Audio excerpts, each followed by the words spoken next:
the easiest way to understand it, we are like AA, but we are not AA because we are secular. AA is not secular. Some people that may or may not know that, but so I'm fairly active. I convene a meeting, which used to be in person, now is on Zoom weekly. So I get about 20, 30 people every Thursday night. About half of them are people that come every week, and I get to meet a lot of people who are going through recovery. So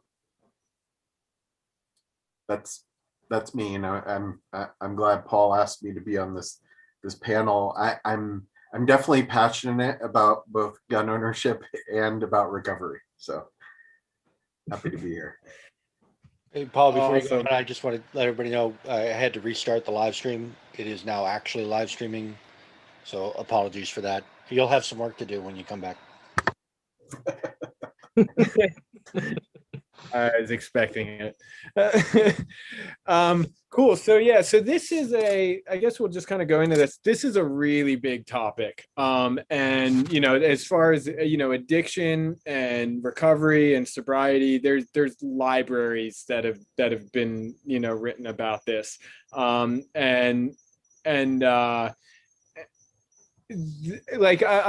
really proud to be part of LGC, because LGC as an organization has been kind of out front in this whole discussion about mental health and how that relates to firearms. And yet at the same time, it's I say, if mental health was the elephant in the room in the firearms community, I like to say that substance abuse is like the 5,000-pound pissed off gorilla that nobody wants to seem to talk about. It's there, and it affects a lot of people, and yet we don't. Nobody really seems to want to talk about it.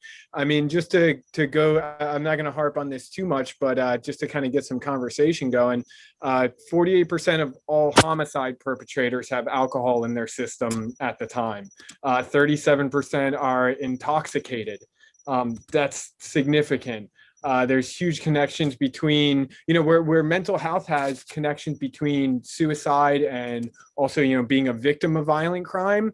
The same is true for substance abuse, but you can throw into that mix being a perpetrator of violent crime as well. When you're going through addiction, it's huge. 55% of domestic violence perpetrators are under the influence of alcohol at the time of assault. So I feel like it's this really big topic that I know that we need to start to tackle within this community. I don't know. Does anybody have any thoughts yet? I mean, Eddie, I feel like you see a lot of this in your line of work. Yeah, my background is actually in fire EMS, so I was responding to the stuff long before I decided to go down the clinical route. And yeah, I mean, what do people generally turn to when they're sad, or something? Hey, you're sad. What's drink? Something like that. And some people can handle it. Some people are addicted. It really depends what it is, But there is a major correlation between like bad decisions and alcohol, bad decisions and substances. There is a huge correlation between alcohol and suicide. Alcohol is a depressant. You're already depressed. You're already going down that route. You start getting drunk. You start getting more and more down those cells. And then you make, the thing I like to tell people, especially, and it's the statistics are out there, firearms aren't the most commonly used item in suicides, but they are the most lethal. And so if you use a firearm once you're down that route, there's no turning back. So the correlations are there. And I don't think we in the gun culture talk about it, like I said, in general, when you told me the 5,000-pound pissed off gorilla thing, that made me chuckle, because it's true. No one talks about it. We don't address it. And we kind of we sweep it under the rug. Mental health, we're kind of they talk about in the sense that, mental health is an issue. It's a problem. But what about other issues inside it? Yeah, for sure. Yeah. And Yeah, I guess that's kind of what I was starting to get at with this. It's and I'm not exactly sure why, because we know it's there. We know it's there because of the suicide rate among veterans, of the substance abuse rate among veterans, and the crossover there with with firearms ownership. And it's like, why is it that we don't want um to talk about it yet? Is there a stigma? Is it that whole, we almost say, responsible gun owner, automatically, it's like, what does that mean? You passed a 4473 NICS background check and maybe even lied on the form about it. I mean, question E's got to be the most lied to question on any federal form outside of tax documents, maybe. So like, what exactly does being a responsible gun owner mean, and what kind of stigmas does that create? And then also, like, the legal implications if somebody says, like, hey, like, I have a problem, is that person afraid to come forward because they're afraid of losing their firearms? Is it Valid. Well, I would say that mental illness is real. I mean, I think you talked about it being a gorilla in the context of gun ownership, but I think that mental illness is really pervasive in let's say America. I mean, I have lived outside of America, but I would say in America it's both pervasive and there's a huge stigma behind it. At the group that we have, we have some email groups, and one of them is for people with dual diagnosis. And I haven't done. There's probably some research by the NIH or SAMHSA, these groups that study addiction, that talk about dual diagnosis being you have substance abuse and you have some kind of mental illness.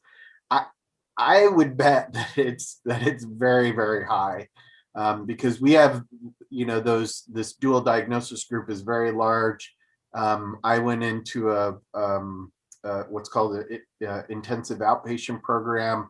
They had one which was single diagnosis for addiction, and then they had like 3 for dual diagnosis. Like it was, as far that tells you sort of the population, right? It's a much bigger thing. So I mean, I think it's it's something that sort of under the radar that Americans don't really want to talk about.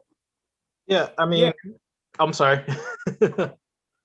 No, you can go ahead, Eddie. No, like, I was gonna tack on that. Like, Will can speak more to this because he's in the veterans community, but I saw it a lot with the first responder community, like self-medicating. I'm very open in other things that I have PTSD. Now, some people dealt with it negatively. There's really no good way of dealing with it except, like, tackling it on, stuff like that. But what really came about was it the substance abuse issue first or the mental health issue? Was the substance abuse issue like self-medication, or did the mental health issue come about from that because of the choices the med during those times?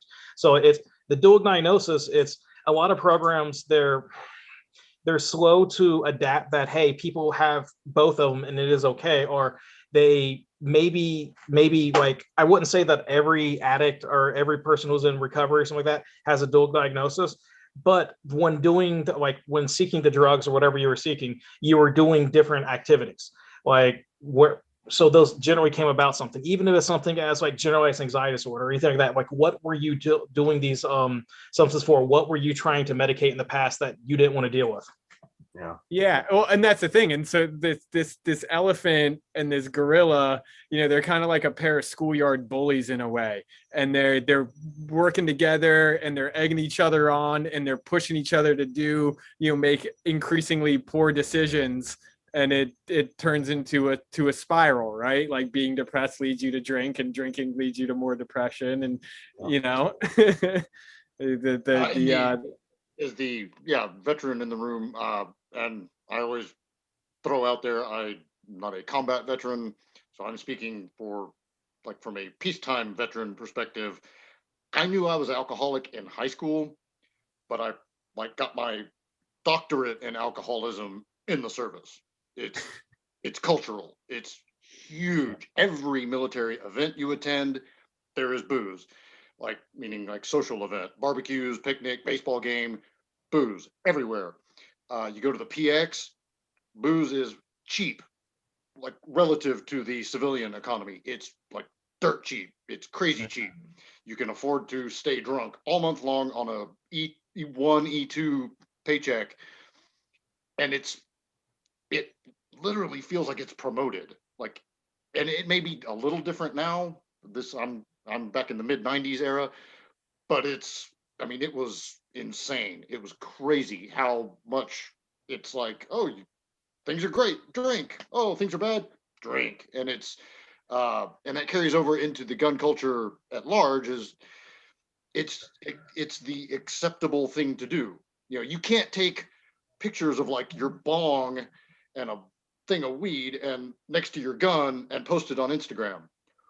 But all day long, all over my Facebook and Instagram gun pages, bottle of whiskey and a 9mm, bam, and it's like, yeah, like what is that? How it like? Oh yeah, yeah, and it's funny. I've started to notice that a lot more. You know, go to Recoil magazine. You know, they do whiskey reviews. You know, right next to like the review of the whatever the newest CZ or Glock is. You know, the cigar and the cognac and the pistol, and it's like it's man stuff or whatever. Yeah. But if you did that with like a fat line of cocaine and a razor blade, and like. That ain't gonna fly, right? So yeah, booze is the acceptable one for whatever reason. And when statistically it's probably the most dangerous of all of them, yeah. Without a doubt. For me personally, like all of the times I ended up doing overnighters, it was because of booze. I never smoked weed and like ended up in jail. Like that never happened. So yeah, definitely. Well, and that's actually a funny point that you bring up that I kind of want to touch on as well is, like you're saying, like, do people have a problem coming forward to somebody and seeking help? Because it's like, all right, if I go to an addiction treatment center, does my name end up in some database somewhere? I think the biggest reason people don't seek help is because they don't want to quit drinking. I think that's very true. I mean, it's like, yeah, I might have a little bit of a problem, but I'll get it under control later. Just don't want to stop. And society says that it's okay to keep doing. No, and that's very true. I mean, and we see it from a very young age, from people around us that we love and respect and look up to. And then we turn the television on and there's advertisements saying, if you drink, you're going to have, way more sex and you're going to be, super manly and like drive this awesome car and like get to take a private jet to Europe with a bunch of supermodels or whatever, that's, and, but it's also, it's so much harder to quit drinking because you don't walk into 7-Eleven and see like a pack of, like weed lights, like on the shelf, there isn't like a whole row of like Coke and pills, and it's wow. the liquor is everywhere around you. So putting down cocaine, like once you just put your mind to it, really isn't that hard. Putting down the hard stuff, I mean, heroin's maybe a different, like the opiates and stuff. I never went down that path, so I won't speak to that. I get that's a whole other like animal. But I had a pretty significant cocaine problem for a bunch of years, and I put that shit down cold turkey, and it wasn't really that hard because all you have to do is stop going to where the cocaine is, and it gets like instantly easier. But booze is everywhere, every birthday party, every Christmas party, work functions, it's all over the place, and it's in the grocery store. Every time you go to buy food, it's right there, and it talks to you. It's like, hey, Will, come on, just one more ride, come on, just Yeah, and not only birthday parties, but like your friends' kids' birthday parties and baby showers, and it's funerals. You ever been to a funeral without booze? Chuck E. Cheese has beer on tap, so think of it that way. I'm sorry, guys. I want to interject real quick. Do you think part of this, acceptability for alcohol and alcoholism, is part of the fact that it is still legal when science tells us, that things like marijuana, are maybe less detrimental to our overall health in the long run. But we know that alcohol can cause, not just organ damage, but these other things. Like, do you have a remedy or an idea of what could help? So I'm actually really happy this came up because I do want to say I'm not me personally, I'm not a prohibitionist at all. Not when it comes to drugs and not when it comes to guns. We tried alcohol prohibition once and it was an unmitigated disaster. We've been trying drug prohibition for the better part of 100 years now in various forms, and it's all been an unmitigated disaster, and it's one of those things where and like cannabis, that's a great example. To me, it's ridiculous to a certain extent that somebody can be a falling down alcoholic, and as long as they're sober enough to not get kicked out of a gun store, they can go buy a gun. But if somebody has a medical cannabis card because they use it for insomnia or pain management or something like that, they're off limits. Meanwhile, you ask any cop in the country whether they'd rather walk into a room full of drunk people or a room full of people high on cannabis, they'll tell you cannabis every single time. I don't know, and it may be measurable now that it's been legal in enough states. There may have been some kind of impact on alcohol use in states where weed is legal. I don't know, but I don't know that legalizing it nationwide would help that much with people's alcohol problems, because people like to be drunk. It's two different things. I get it. I get the question. I think it definitely helped me in times when I was at my worst drinking to be like, you know what, I need to just smoke more weed and get off the bottle for a minute.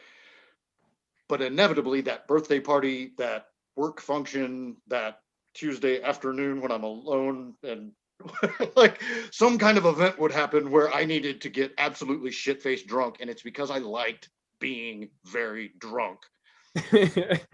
Well, nothing else was going to scratch that itch. There actually has been studies. It's not a lot though. It's less than 10%. So it's the same thing. If people who have the addiction, if you want to get drunk, they're gonna get drunk. Yeah, that would be mine. I should probably own this, guys. I think in the beginning, I'm not an addict. I actually homebrew, so I'm just owning them. I'm the weird one on this panel, okay? But I do see the ideas so prohibition doesn't work. Where the states that weed has been legalized, they're doing a good, Washington State. They're using the sales from the legal cannabis to fund their drug rehab programs. Yep. So there's we tried cannabis in the 20s and stuff like that. We tried prohibition in the 20s, and we saw all the gang violence from that. And now we're seeing all the gang violence rising from all the other drugs. I'm not saying legalize every drug on the book. No. That'd be a bad idea. But I'm saying we got to do something better than this. Let me, if I can, let me bring this to a topic that I've been discussing with Paul and some others up to this point, which is, I'm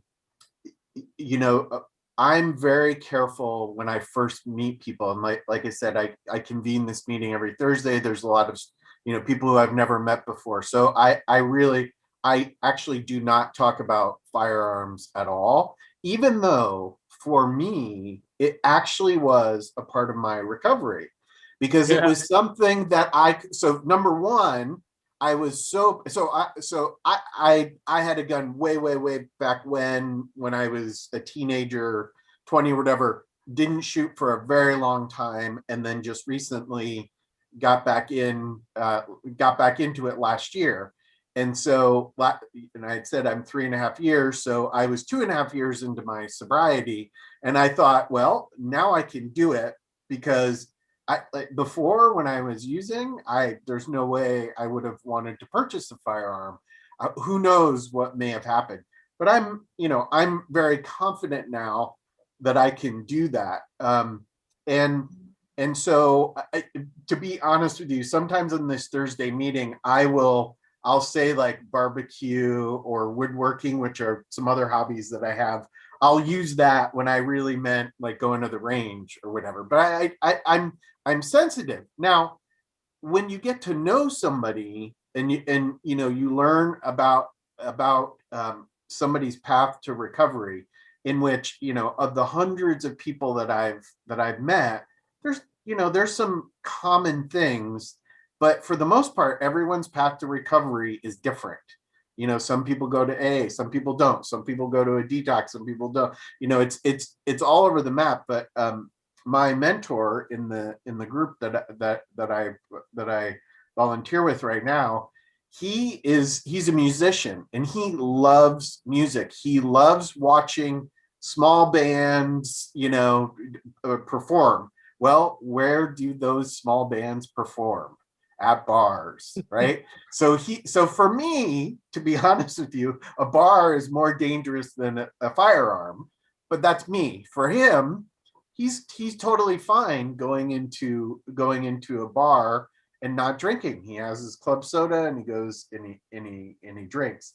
And I think that for firearms, and how it's relevant here is that you do need to be careful, and I think it's because of the as Eddie was saying, is the suicide aspect to it. I mean, many there's a significant number of people who commit suicide using a firearm.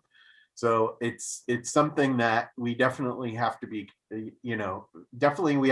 careful of, but it's also not something that you absolutely that you can't flat out say no way, don't ever do that.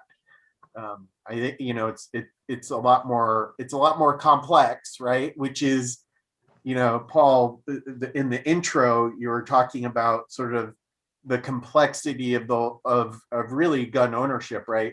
And we have the root cause, right? That's the liberal gun club's mission, right? Is to promote root cause identification and remediation.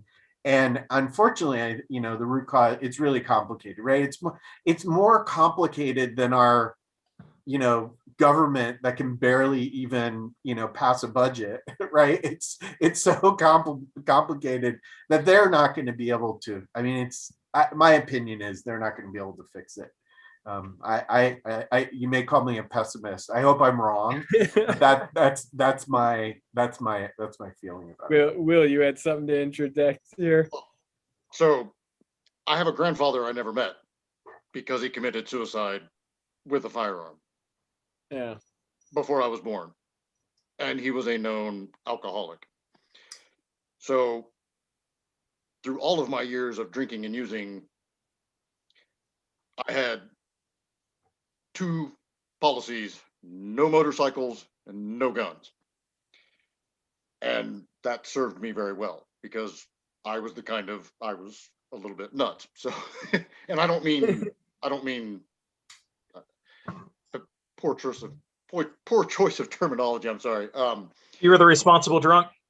No, I was a wild child. I was a wild child.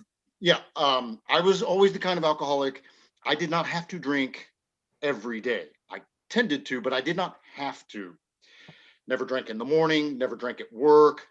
My deal was, once that bottle comes off, it's like Russian roulette. I might be able to drink like a lady for a few hours and go home or I might end up in bed with a strange, like your wife or something. Like there was never any way of knowing, and it very often went very, very, very bad. So yeah, totally. So having guns in the house served me well. I got my first personal firearm outside of the military. My dad gifted me a gun at my 1-year sobriety anniversary. And it was heavy because I have a grandfather who committed suicide with one. And so they've always it's always been a thing. Like, I love guns. I love shooting them. I would go to the range with other people, but I couldn't trust myself to have one in the house. Just didn't want to do it. And at the 1 year mark, it was like, I think I can handle this, I think. But it was still kind of heavy. And then I found a lot of power in having enough self-control. Yeah. Then it became a deal like, dude, now I totally can't fuck up and start drinking because I got a gun in the house. And I feel like it really helped me stay sober. Plus, it just gave me a thing to be thinking about all of the time and to keep my little mind occupied. Yeah. And instead of going into evil places, I was thinking about, okay, I need another gun now. Oh, totally. Yeah. And it just doing, being online, reading through forums and studying ballistics and watching YouTube videos and all of this stuff just gives you a thing to be doing other than getting shit-faced. And so they say you replace an addiction with another addiction. The initial one in my first year of sobriety, actually, I became a personal trainer as I was getting sober. Like as I was doing my 12 steps in early sobriety, I was also studying to get my personal trainer certification, and I lived in the gym. I gained like 20 pounds. I was all like, and I just put all of that energy. I would work out twice a day sometimes. I put it all into the gym. And then I got a gun and I was like, oh, good. I don't have to work out so much anymore. And I immediately lost that 20 pounds. But yeah, and I think, it's not a path I would recommend for everybody in a first year of sobriety, but it worked for me. Yeah. I mean, well, and I mean, so yeah, maybe we can start talking about some of the, I mean, obviously we talk about the danger of alcohol. Let's talk about some of the awesome stuff about being sober, especially like as a gun owner, So like, first of all, like no more morning shakes, like I can go to the range and I can shoot true first thing. I don't have to sweat it out. I'm not, the night before or whatever, I can carry 16, 18 hours a day, however long I'm awake for. And I don't have to worry about not being lucid enough to make the proper decisions with that firearm. I don't have to worry about the legal risk of, all right, let's say I do have to defend myself. And if you are a drinker and you're in a situation where you have to defend yourself, even if that was a legally justifiable, situation, you better believe that depending on who it is that you had to defend yourself against, that there's going to be civil recourses from that. They're going to take you to court. Yeah. Yeah. And that person's family's lawyer is going to say he was under the influence at the time, especially if you're in like a duty to retreat state, how much did he really try to get away there? Or was he not thinking clearly because he was, under the influence, there's I don't know. I mean, really, as a no worries about in enhanced sentences, and you're even just less likely to be in a situation in the first place where you would have to defend yourself. And like me personally, like Wendy, you're talking about how like a bar is more dangerous for you than a gun. I have no problem being around alcohol. Like my girl still drinks. In fact, if anything, it's one of the things that helped me because it kind of it took away that that the cookie jar thing of it. I made myself go to bars and nightclubs. I was still living in California at the time, and all my friends were musicians, and I would go see them play. I had to curtail, like there was a time where it was like, okay, the set's over, I'm out. Yeah. Out in the barbershop long enough, you will get a haircut. Is the old expression. Yeah. So I mean, I would get there early, be social, and then jam. Like as soon as the minute those drumsticks went down, I was out. Yeah. But I made myself go confront it because you don't want it to be a deal where it's like, oh my God, somebody's drinking around me. Shit, I'm gonna fall off the wagon. And like, no, dude, you're gonna have to be able to live in a world where people drink. Like, it's right. I got a funny story about that. So I actually I help host an AA group for my work, and So, God, I can't believe I'm admitting this on the air, but whatever. My keychain has a Sam Adams bottle opener on. I've had it since I was 21. I went in a bar, and I don't even use the thing. What I really use it for, I have a hook. I use it to put my keys on a hook, and my keys happen to be out on the table at the group. And a new member came out, saw that, and started freaking out. It's kind of like, all right. Now let's talk about this for a second. Beer ads are everywhere. If this keychain is that much of a trigger for you, you need to be in this group. Yeah, no, that's weak. You can't. Yeah, it's like so. But how can you have this? You're an addict. So like I said, I'm not an addict. You cannot expect the world to shift around you. That's maniacal ego. Well, you have to learn coping mechanisms to be able to deal with it. You cannot avoid it. You can't put yourself in a box in a room and lock yourself there and never go out. When you go to the grocery store, when you go to a bar, when you go wherever, you have to be able to, you're like, okay, and for me, it changed over time. Like in the beginning, wine was my big drink. And when in my first 6 to 12 months of sobriety, when I would go to the grocery store, I would literally avoid the wine. I would be like, if bread was there, we needed bread, like I wouldn't buy bread. Like that's how, I avoid it. But then over time, I was like, you know what? Like I'm now in control of me. This is not, I'm going to go and I would actually look at after about a year, I would look at the aisle, I'd look at the wine and be like, I just think to myself, F you, I'm like, you don't own me anymore. I can walk right by you and I'm never, ever going to pick this up or buy this ever again. That's the basis of exposure therapy. You overcame it. And then you just like, all right, you don't control me anymore. No matter what path you chose, you made the decision. Yeah. One of my favorite whoa moments in early sobriety. So I was living in Los Angeles at the time, and my sponsor had a rad pool at his apartment complex. So I'm driving to go do step work with my sponsor, and I swing into a 7-Eleven to get a pack of smokes, and there was Corona and it was all iced down in the big thing, like right at the register. And it was like, dude, I should totally pick up some Coronas, and because we can kick by like at the pool. And it was like, oh my, dude, I'm going to my sponsor's house. Like the full thought went all the way through my head. Man, it would be awesome, like to be chilling at the pool, doing some step work with some Coronas. The brain, like that, the habit, the patterns, the habits that your brain goes through. It takes a while to unwire that stuff. And how to have sex. And that's really what nobody talks about is learning how to hook up when you're not drunk. Like if you're used to that, it's weird. Like sober sex right at first for me, it was weird. It was like, wow, you sure it's a family show, Will. It's a family show. Nobody ever talks about that stuff. No, for sure. Will, my mother is in this chat room, okay? He's had sex too.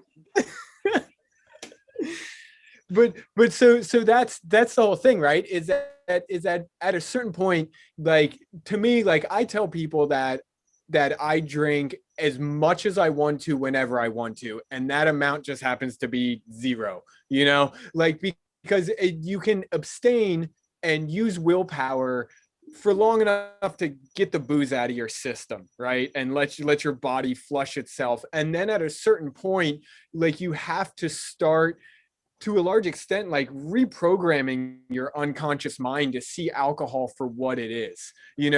As long as you have that idea in your head that that alcohol is something that brings you like great pleasure. And like I said, you believe the advertisements that like you're going to have a ton of sex with supermodels on private planes,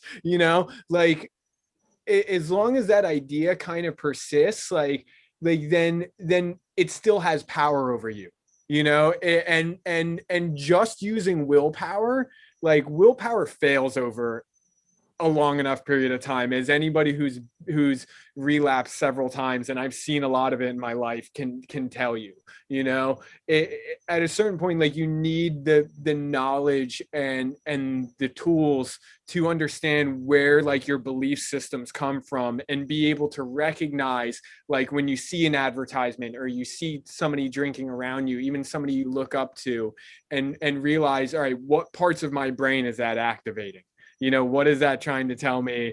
And be able to recognize it and inoculate yourself to it. And then once you make alcohol small, like, it becomes a lot easier. I said, I can go to bars. And one of the things that I found, actually, is once I got sober, there was a certain fear before I did it. And it's probably why I put it off for the longest time. Like, I'm a music guy, and it's like, right, am I going to enjoy concerts as much? Am I going to enjoy, like, all this stuff that I do? Like, is it going to be, like, lame? Am I not going to be able to enjoy this stuff? What I eventually realized is that like, we attach all these things to alcohol because alcohol is always there. That's not what actually brings the joy of the situation. It's this great band you're seeing, or it's the people that you're with. It's spending time with people you honestly enjoy being around, And then sometimes you realize, all right, there were things that I did that I honestly didn't enjoy, but I did them anyways because it was an excuse to drink, and you stop doing those things, but the things that actually bring you joy in life, you continue to do those things just without drinking, and it's better, and you remember it, and you drive home safely and wake up the next day. A lot of things become they actually are less fun when you're not drinking. And it's because they really weren't. It was the drinking that made them so awesome, and like for some, right? For you can go enjoy music, things that you didn't like to do, right? It's not subjective. Like it is what it is. But the concert and the, like, dancing and sometimes and try being the sober guy, like, announce your sobriety in a room full of drunk people and see how they yeah. Oh my God, yeah. And that's what I'm talking about is that, like, drunk people don't like sober people. And in fact, just even online, you can, like, talk about, well, I'm sober, I don't drink, blah, blah, blah. And it is wild. People's defensive response, where they chime back with, well, I really don't drink that much, and it's like, yeah, you didn't drink that much, you wouldn't have any need to respond, would you? Totally. If somebody, if I said, oh, like, I don't eat eggs.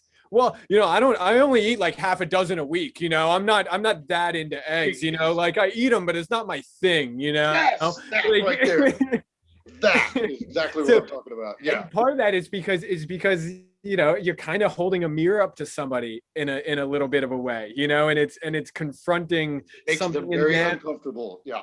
Yeah, that they know is there, and they don't want to handle themselves yet, yeah, so that's definitely a thing, Eggs, dude, that's awesome. Yes. One thing that Malindsay said, am I saying your name correctly, Malindsay? Yeah. Okay, but one thing that Malindsay said that I think was really powerful in that moment, though, he's talking about, he says, I use woodworking, I don't emit firearms, I shoot firearms. For me, coming from like a clinical background in that sense, the thinking of it is, for us, like, for people that experience traumas or anything, like stuff like that, we find what was out of balance in your life, put it back in balance. For my personal story, out of balance for me was, I'm a competitive shooter.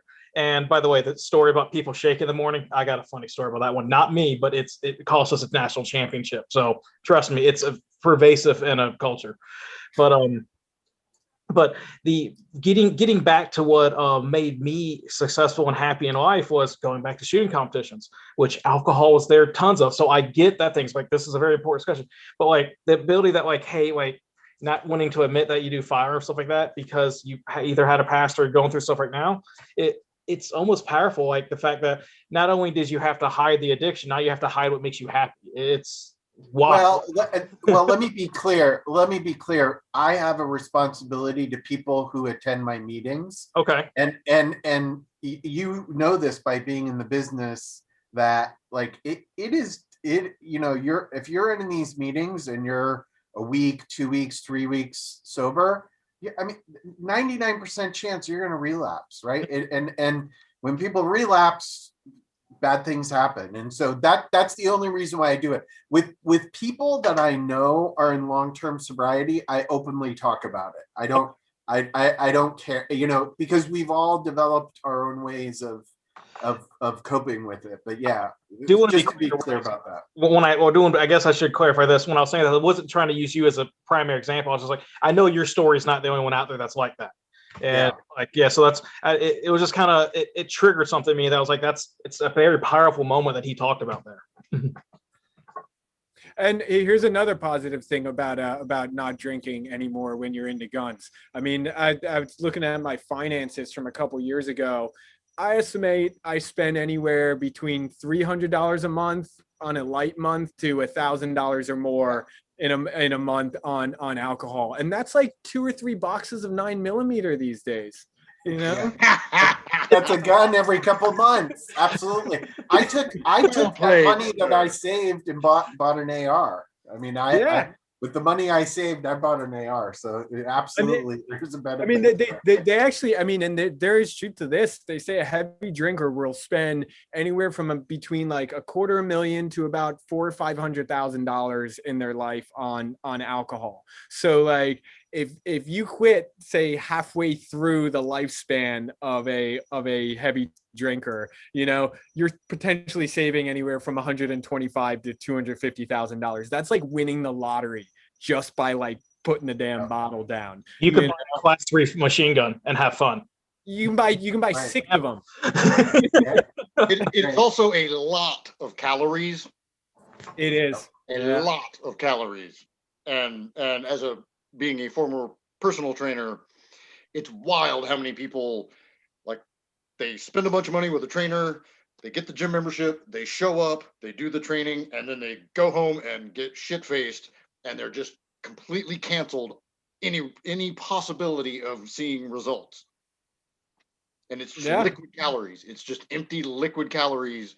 And then it's like, why am I not losing weight? And it's like, well, how much let's talk about your drinking. And sometimes it's soda, Coke, Pepsi, whatever. Like, just empty sugar calories just completely annihilate all that work and effort you're putting in. And it's like, well, why am I not losing weight? Yep. Oh, totally. And then especially when you're a really bad alcoholic. I mean, for a while, for me, I was lucky to get in one real meal a day, so it's like, and usually, so often that meal was like, all right, I wake up, 20 minutes before I got to be at work. I'm rushing out the door. Like, I'm protein just gonna shake. Yeah, protein shake. If that, I mean, half the time it was like running through a drive-through, I was 135 pounds when I got sober. Oh, wow. And I'm 5'11". Yeah. It's not enough weight for you guys, actually. Cocaine. But that's what it is. You're consuming so many of your calories through alcohol, and that it could just wreck my stomach. In my kind of drinking, I would have all day long hangovers that just, like, food was just like, oh God, get it away. So yeah, but there was also the other positive, Paul, you talked about the other positive things. So because of California and COVID and everything, I actually had to buy my AR unassembled and then buy a lower separate, which I didn't. I was a new gun owner. I didn't really want to do it, but I had to. Putting that together and like doing all the pins and the detents and everything. When I was drinking, there's absolutely no way. I could have had the dexterity to do that, because your hands shake all the time. How many more detents you would have lost when they shot across the room? Yeah, that's right. That's right. So that was, I do woodwork and I do all kinds of things. I've really gotten into the, the aspect of shooting, or, of gun ownership, where you've got all these neat little tools, and, you learn how everything ticks and how it works. I had a problem with my Glock and my Glock 19. I took the entire thing apart, parts that you can't even find a video, although there probably is a video somewhere on a Glock 19. But it's great to be able to, it's great to be able to do that and to not have those issues like I did before I stopped drinking. So yeah, totally. So we're kind of getting towards 10 till the end of this year. I will, if people want to join us in the Discord after the fact. Let's get to questions first. Oh, and We have a few. one thing I'll say before we do that, I generally don't like to speak on other people's behalves, but I know in the sobriety community, I can say this. If anybody out there feels like they need help and they don't know what to do, you can reach out to any one of us in here completely confidentially. We will not tell another soul, and we will help you however we can. So let me just put that on. Yeah, definitely. Absolutely. Hit me up. So yeah, let's do some questions. The first question was from earlier, and it was actually put in chat. What was the name of the organization that you were talking about, Moenzi? There were some requests from clients for non-religious AA alternatives. Yeah. So let me talk about that. I'll give a little. I did reply and then I forgot. I'm not supposed to reply. Sorry, but I thought one word was okay. So I'm in a group called LifeRing, and you go to lifering.org, LIFERING. We are a secular recovery organization. We have books. It's based on science, based on cognitive behavioral therapy. There is Alcoholics Anonymous, AA, like I talked about, Narcotics Anonymous, NA, which are the most prominent. They are not science-based. I won't really go any farther than that, but they help a lot of people. They help Will. A lot of people get benefit from it. The other secular. I would say Will wants to jump in and respond to something. As far as the whole AA and religion thing, look, AA is cheap. It's free. It's everywhere in every city. I don't care what little backwater town you live in, there's an AA. When they talk about God, if you need to, God can be, your higher power can be Jimi Hendrix. Yeah. I had a client that his God was the squirrel outside every morning because he wanted to be sober in the morning. John Moses Browning, whatever. But here's the thing. So God is the squirrel. Just play along. That's what I tell people. Work if you work them. Don't get hung up. Don't make religion your excuse not to work the steps. Hey, Will, Moenzi still needs to finish his answer. No, it's okay. It's okay. Here's the thing. There are secular alternatives, and they are equally as effective, all of them. Will is absolutely right. You cannot beat the reach and the frequency of AA. It is everywhere. But now with Zoom, and some people don't like it. You are open. I get people from Hawaii. I get people I've even had somebody from the UK on my Thursday.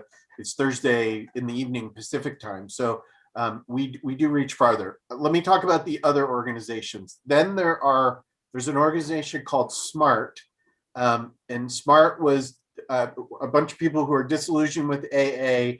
And basically what they did was they sort of filtered out all of the God and the higher power stuff, but they kept everything else. So it's structured very much like AA, but it is secular.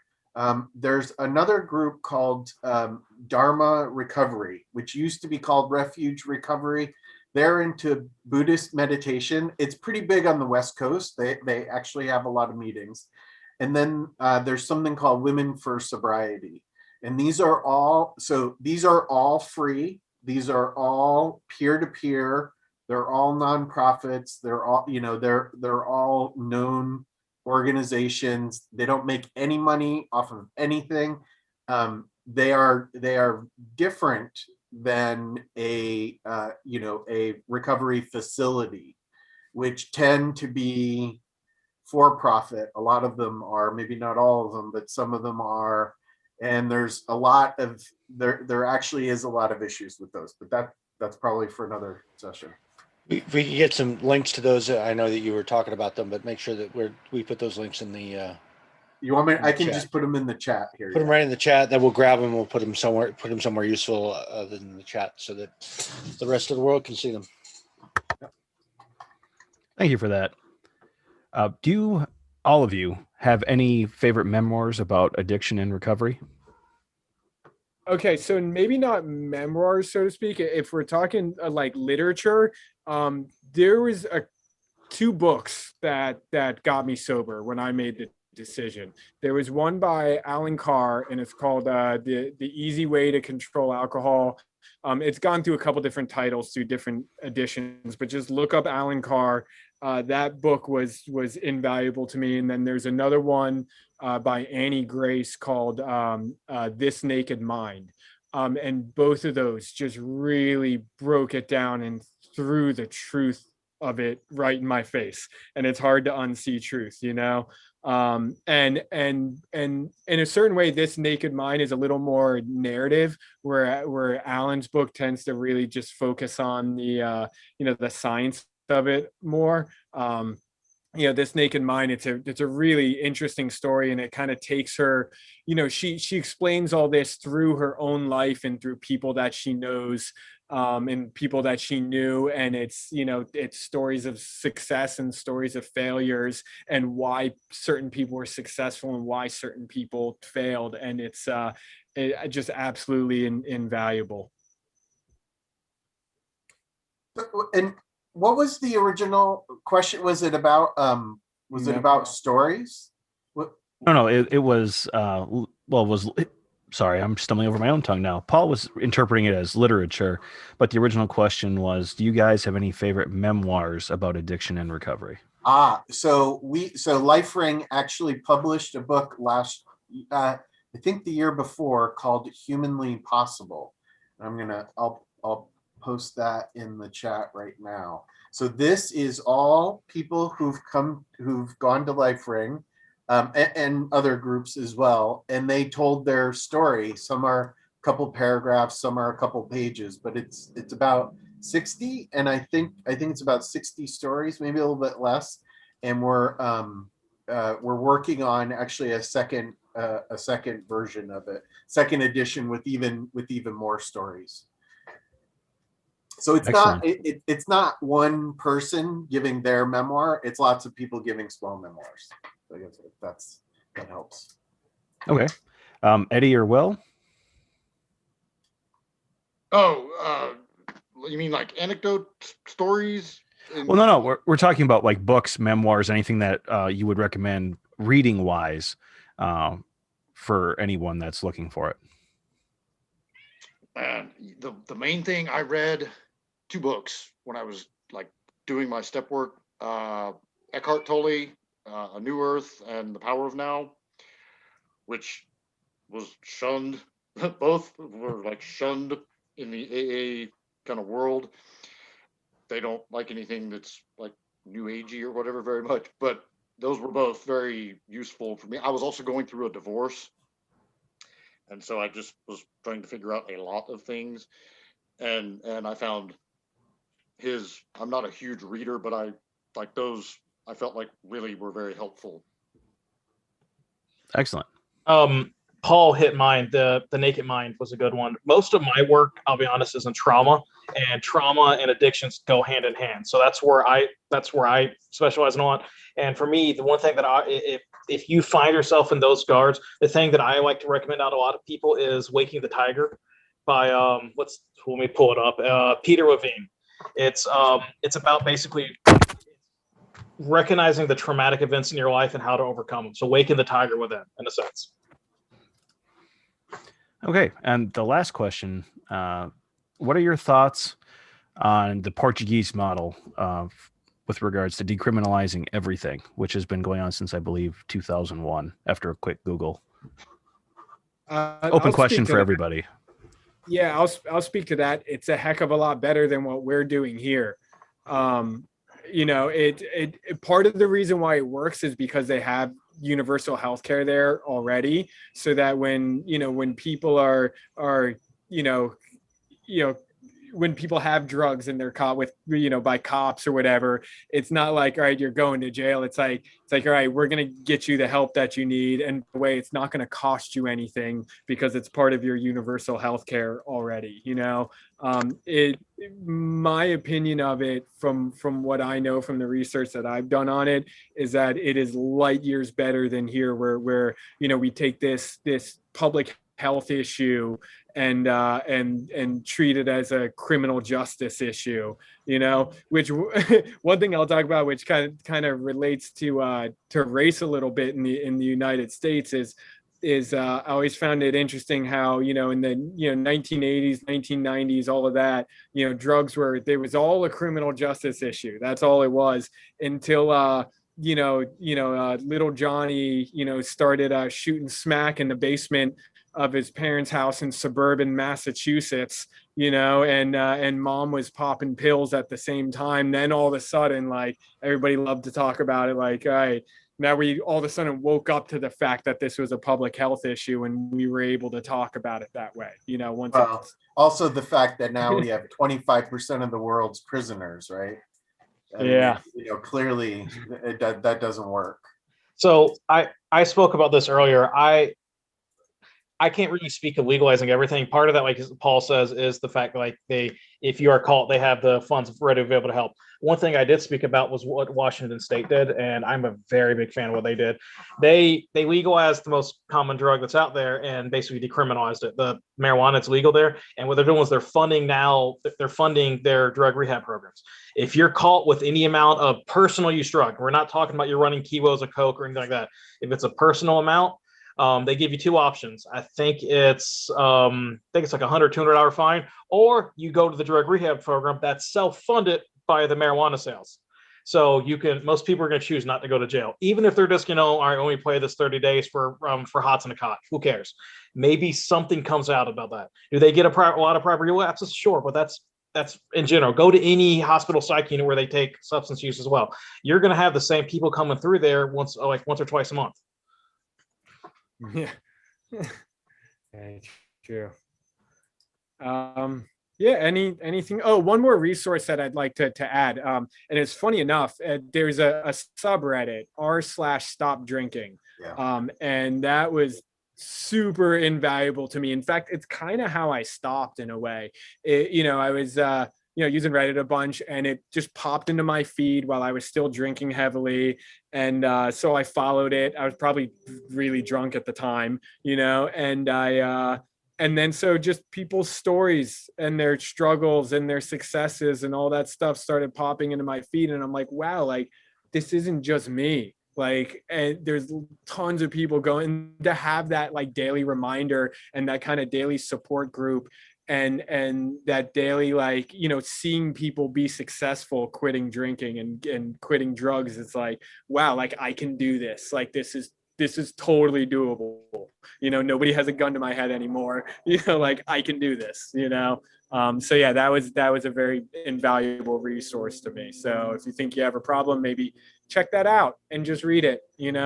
If we're throwing out resources, one that I like to throw out, and like I said, we talked about the different religions, stuff like that, but AA and all the others, they all have stuff online. But I'm familiar with AA because that's the one that I basically help with.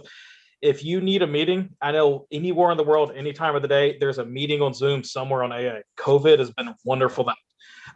There's a group on Facebook. It's called Alcoholics Anonymous AA Support Group. It's got about 30,000 members in it. Join it, and it's almost like going to a meeting. You go in there, they don't allow war stories. They don't allow like anything like that. You go in, you tell them what they have, and you can either, like, I've seen people go up there and comment like, "Hey, I just relapsed. I'm having an issue." People comment up there, "Where do you live?" Next thing you know, you have like 4 or 5 phone calls coming to you. They're going to get you someone to help you right then. They're going to network across and everything to get you help. And it doesn't matter if you go in there, man, screw God. I don't want to believe in no God. All right, cool. You want help? We can get you. So, like, there's groups out there. There's stuff out there. I used to have a spreadsheet. It's on my work email. I apologize, but it had a bunch of meetings up and down the East Coast that you can join any time of the day. If you Google AA meeting online or any of the other meetings online, you're going to find a meeting. It may be in England, may be in like Scotland, might be in Ireland. Who cares? But it's going to be a meeting going on that time of day.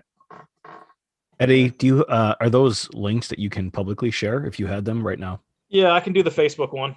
Well, no, I'm just saying, if you want to get it to us either through Paul or through one of the other people online at the moment, we can add them to the blog post as well, because we're going to have a list of resources. Okay, yeah, that we're going to have in the blog post for this. Yeah, I can reach back out and get that stuff to Paul afterwards. Excellent, thank you. Any other questions or comments? Nope, that was the last one. There have been a bunch of comments. Everyone's been thanking and supporting, and honestly, all the good going towards you, Paul, is kind of disgusting considering. All Feel right, the love, that's man. enough of that. I'm sorry. That is a joke. That was a joke. Just for Paul. No, I love it. Kyle and Paul have a love-hate relationship, or maybe a hate-hate. Yeah, I love to hate him. He Yeah. hates me. Gentlemen, I Apologies. want to thank you all for coming and being part of this tonight. And Mr. Davenport, your shirt is I think is the money quote here, the intersection of guns and mental health, right? So the more resources we get out to folks, we're going to get them out. So we'll get these the secular links, we'll get the AA links, we'll get everything out, right? I think the real key thing here is if you need help, there's places to get help. Yep. And if you need support and some cheering, then these 4 guys are going to cheer you right the hell on. Yeah. Right? They are they're gonna be the start of your cheerleading squad.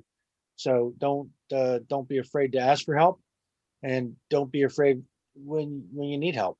And get the Can I help just you throw need. in one more little quick? Only because you're you. If you think you might have a drinking problem, you do. 100%. Don't ask themselves that shit.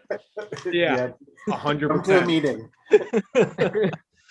All right. Well, yeah. Anything else? Anyone else got any last minute wisdom? Because we're gonna shut this down and talk about next week and what's coming up. Nope. We'll covered it. You can go. You can go. Again, I want to thank you all. This was awesome and illuminating, and hopefully encourage folks to go out and seek help if they think they need it. No, I don't know how do you say that. It was like, if you think you need it, you need it. Yes. Sure. All right. Well, that's great. I'm going to go ahead and stop the stream here in a second. I know we got a little house cleaning to do. Danny, what do we got next week? Next week, our favorite veteran, Lonnie Weissman, is going to be joining us and showing us how to stop the bleed.